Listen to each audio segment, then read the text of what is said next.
Toujours le pied sur l'accélérateur, il vit à plein gaz. Voici mon oncle, Jacques Villeneuve.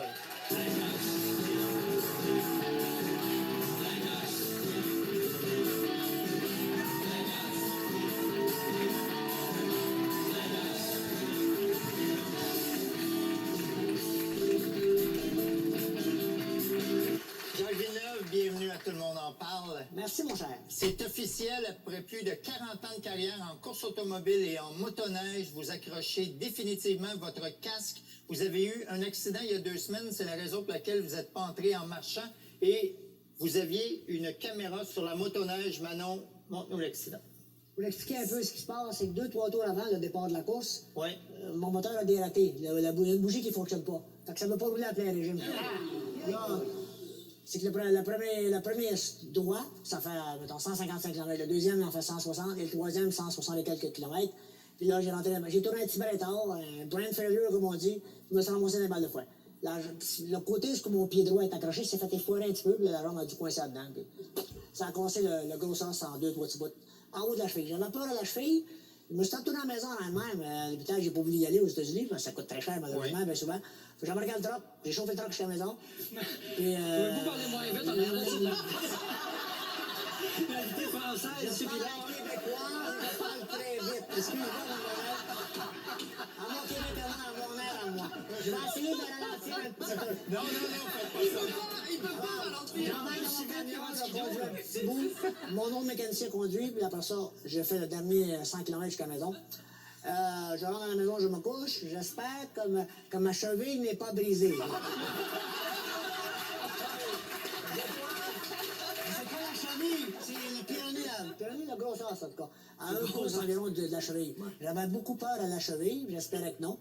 Fait que là, je me suis couché à la maison 2-3 jours, puis là, j'ai dit, bon, ben, ça fait, on va aller passer ma radiographie. Là, la radiographie a montré que c'était cassé 1 pouce en haut de la cheville, heureusement, en 3 petits bouts. Ça, c'est pas grave. Mais là, C'est un os, ça se recolle, c'est pas Un grave. os, c'est un os. là, le médecin voulait t'installer un plâtre. Ouais, mais le médecin, je ne donnerai pas son nom, parce que c'était un beau style, comme je dirais, là. Il fait broyer des gars malades, ça a l'air que c'était un méchant tannant. Qu'importe, je dirais pas le nom. Il me veut mettre un plâtre jusqu'au sac. C'est pas compliqué, tu sais, un grand plâtre, là. Un plâtre jusqu'au sac. Pas loin du cap. C'est loin du cap, t'allez voir, c'est pas loin du cap. Jusqu'au Preston. En tout cas, Jusqu'au cap. Madame a bien compris jusqu'au cap. la plâtre jusqu'au genou en place. Oui. J'avais le goût de tirer, hein, la plâtre, je veux rien savoir. J'ai déjà eu avant aujourd'hui des plantes. Oui, vous n'avez... Et je sais que ça me fait chier, ça fait mal, et tu peux pas rien faire, tu peux pas te laver, tu peux pas te botter pas. Fait que là, je l'avais déjà enlevé un avant aujourd'hui, d'après le bras, après l'autre jambe. Qu'importe. Là, j'appelle mes mécaniciens, Bugsy, qu'on appelle. Il était à la maison, on a pris des couteaux, on a tout coupé le plâtre. Là, j'ai un attelage bio qu'on appelle, comme tu vois là, une boîte de plastique avec des tailles, pas des tailles.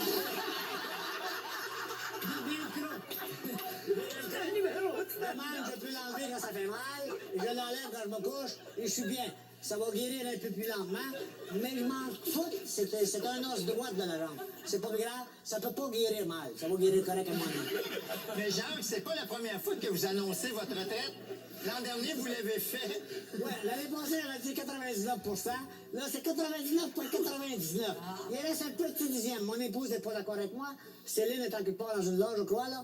Elle dirait beaucoup si tu posais la question, c'est certain. Oui, parce qu'elle veut que vous arrêtiez, là. Je suis un paquet de troubles quand je suis blessé. C'est pas drôle, là, prendre soin de moi à la maison. Je veux ci, je veux ça, en tout cas. C'est pas drôle, je sais. Et c'est pas la première fois qu'elle me répare, qu'elle s'occupe de ma réparation. Mais est-ce que vous vous ennuyez à la maison? Ouais. Écoute, je suis bien sur mon skido. Je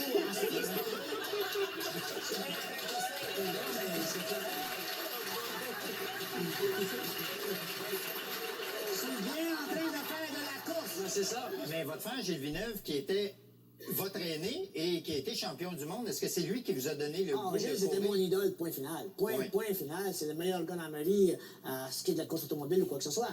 Malheureusement, il est parti trop vite parce qu'il avait gagné à puis d'en finir. Je suis certain, Gilles était un rare, très, très, très rare. Gilles, il n'y avait pas de deuxième vitesse pour Gilles. C'était encore pire que moi. Lui, c'était tout le temps d'aller vite. Le point final. Plus Point que vous. final. Surpasser et gagner, c'est tout. Il n'y avait pas de deuxième vitesse, il n'y avait pas de deuxième. Tu sais, la même chose.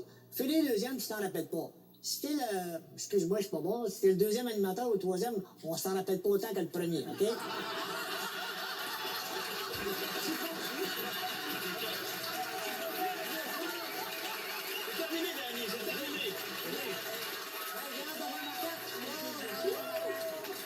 Je suis pas fait de dire ça, là, je suis pas sûr que je veux dire. Danny, comment ton nom? Il a tout à fait raison, en plus. Ça n'a rien à voir C'est avec pas le si grave salaire de que moi ça. quand je suis premier. J'aime me surpasser, j'aime gagner, point final. Ça finit là, c'est tout. Bon. Le deuxième, c'est rien que de la marde. Hein?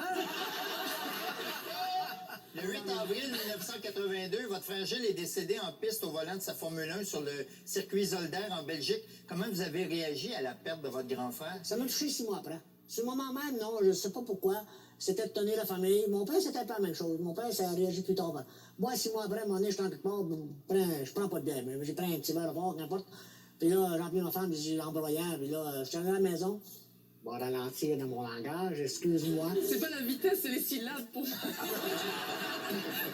Là, j'étais allé à la maison, puis je l'ai pleuré pendant une journée de temps. Tu sais, j'ai pensé 6 mois qu'à ça. après. Mais moi, je suis froid. C'est passé. Mon frère, c'est ma vedette, c'est mon meilleur chum, c'est mon gars, c'est mon conseiller. Quand je fais des changements dans le dynamomètre à la maison pour modifier les moteurs, je pense à Gilles. Gilles, ouais, qu'est-ce que tu penserais de ça ou quoi que ce soit? Je cours sans penser à Gilles. Hey, hein, on a eu du fun, c'est Gilles, qu'est-ce que t'en penses? Mais c'est tout. Tu sais, mais parlez à Gilles. c'est passé, mais il est tout le temps là, point final. Je suis pas un fragile ou un sensible qui en pleure toute sa vie. Ah, j'ai perdu mon frère. Non, non. Moi, mon frère a fait ce qu'il avait mieux qu'il aimait faire. Il est parti en ayant bien de fun. Il a pesé sa suce, puis ça a mal été, puis c'est tout. Mais pour vous, est-ce que la plus belle mort, c'est derrière un volant? Ben, je ne connais pas d'autre chose. Moi, je me dis, si je veux mourir heureux, il faudrait que je sois millionnaire. Pourquoi? Parce que tu payes un paquet de monde dans l'auto de toi, puis tu n'as pas l'air d'un petit déchet dans le coin qui attend après sa pilule, qui attend après sa... Tu payes tout le monde que tu es bien dans ta tête. Même si tu n'es pas réellement bien, mais tu es bien dans ta tête à toi, tu as tout le temps quelqu'un qui t'aide, qui te suit ou qui te parle, même s'il risque de toi, il met de l'argent dans la poche, tu t'en fous parce que tu es bien dans ta tête, point final. Alors, mourir si vieux, tranquillement pas vite, qui attend pour son café, sa pilule, là, ça, je la trouve pas drôle. Ça, je la trouverai pas drôle, je suis certain.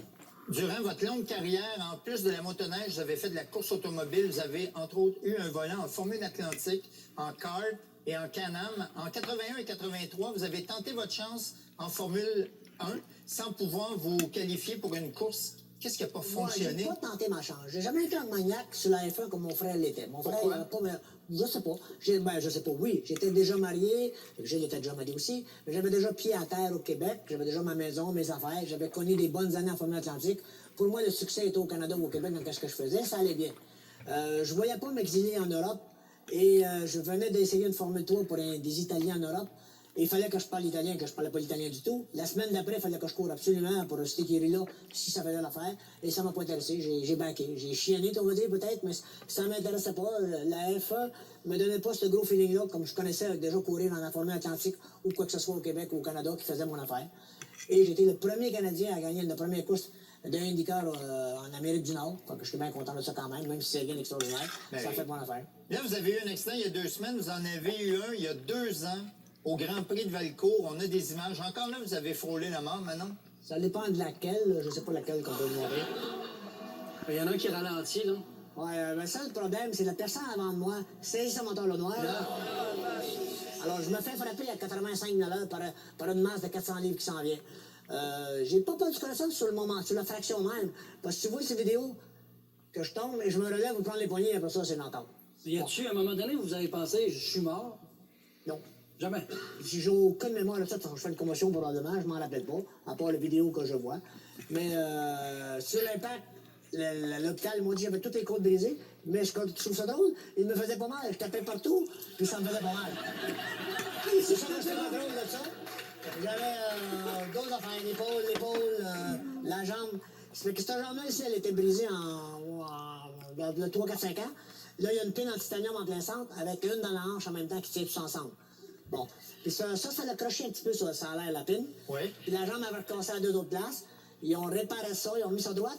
Et là, après ça, ils ont mis une plaque en titanium à l'extérieur de l'os, avec la pine qui est à l'intérieur, pour prendre l'os en sandwich, pour retenir ça ensemble. Vous dites qu'à l'aéroport, vous sonnez solide. C'est du titanium, je ne sais pas si ça sonne à l'aéroport, mais probablement.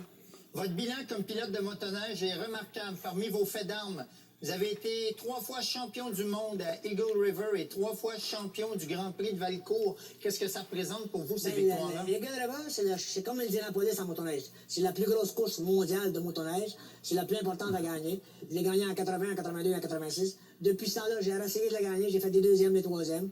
J'ai eu des accidents aussi dans cette course-là, mais qu'importe. Mais les bourses, est-ce qu'elles sont grosses ou. Non, en 80, j'ai gagné 10 000 dans le championnat du monde. C'était bien. Mais tu gagnes encore 10 000 en 2015 qu'on est rendu, je pense. Oui, c'est pas beaucoup. 2015, on gagne encore 10 000 qui est illogique. Ça n'a pas changé. Non, c'est un peu illogique par rapport à ce qu'on a gagné dans le temps.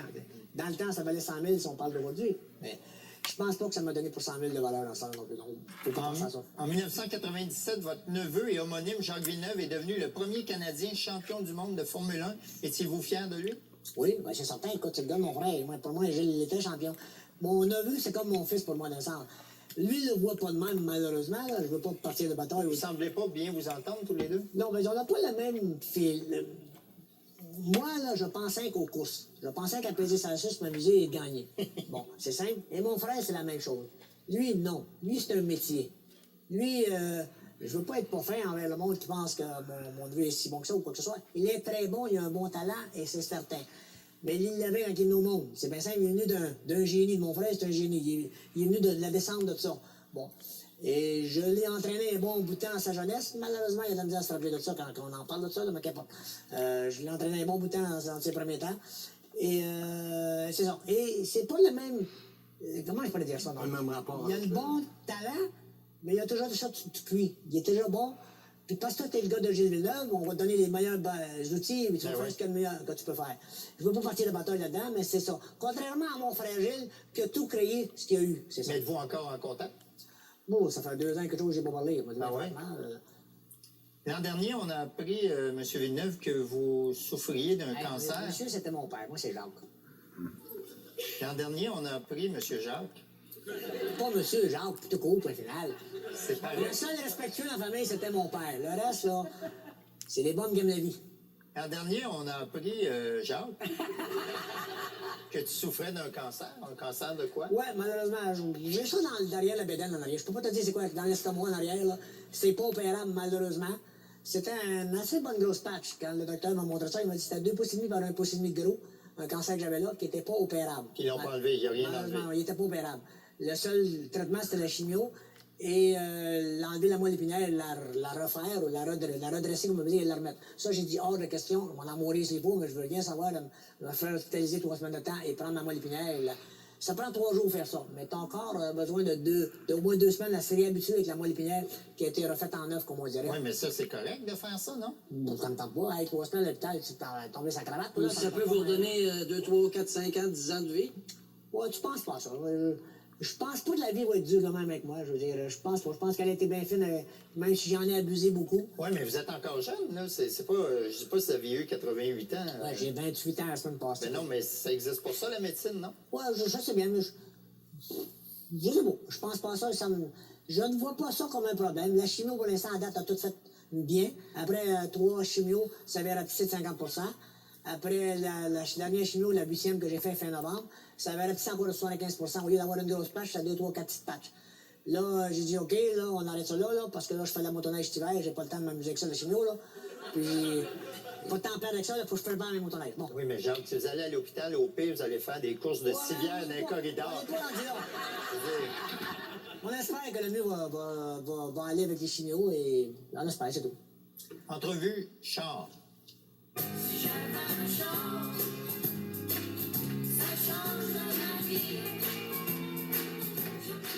C'est des questions courtes, des réponses courtes, si vous pouvez. À quel âge avez-vous conduit pour la première fois? 15 ans, je pense, 14-15 ans. Quelle a été votre première voiture? Un Ford Galaxy 500 1963. Qu'on avait acheté du voisin 100$ dans le temps. Michel en a 7. Quelle voiture avez-vous gardée le plus longtemps? Bonne question. Ma Lamborghini. J'ai acheté une Lamborghini dans les années 80 que j'ai aimé beaucoup. Elle était pas neuve, malheureusement, mais j'ai adoré ça. Je l'ai gardée qu'à 30 ans. Approximativement, vous avez eu combien de contraventions? Dans les années que c'était le fun, les années 70, c'était pas grave. Ça avait 2 piastres, si je collais sur le gage, j'ai une pine, puis... 22 piastres, c'était pas grave. Dans ce temps-là, on faisait du drag des rues à Montréal, puis il y avait une pine sur le village, puis on s'empilait là, on s'empilait là, on s'empilait là, c'était pas grave. Il n'y avait pas de récidive, il n'y avait pas de points qu'on perdait. C'était bien le fun. Mais quand les points ont commencé, ça a commencé moins trop. Est-ce que c'est arrivé souvent qu'un policier vous arrête, vous reconnaisse, puis vous dise « OK, c'est beau, tu peux y aller Je suis pas fin, mais oui. ». Pourquoi vous n'êtes pas fin? Ben, je veux dire, je suis pas fin envers le système, comme le monde va dire, ah, Chris, ben, ça fait pas, qu'on fait qu'il passe droite, nous autres, on peut pas passer droite. Parce que je vais être pas fin, ce que je vais dire, là, mais je pense que nous, les pilotes, qui savent conduire pas mal, pas être pas fin, plus que la généralité du monde sur la route, pour connaître nos limites, les accidents ou quoi que ce soit, oui. je pense que ça nous donne un petit peu une permission, peut-être, sans une bonne permission. C'est pas correct ce que je dis là, pantoute, mais je pense qu'on sait un petit peu plus ce qu'on fait que d'autres personnes. Je peux être pas fin, mais on fait beaucoup d'ennemis dans la gang, tu sais. Mais, Jacques, qui conduit mieux en général, les hommes ou les femmes?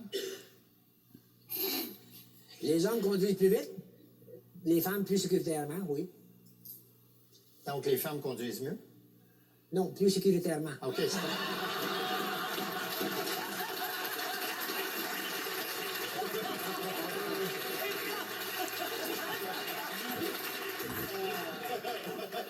J'accuse pas toutes les femmes là-dedans.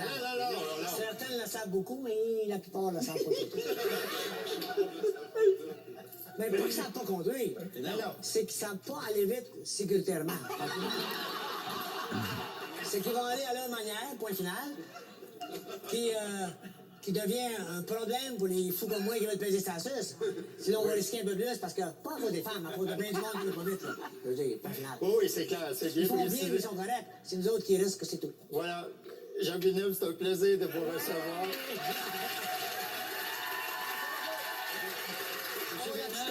La bonne petite carte. Ah, d'accord. Bon. Lisez-la tranquillement.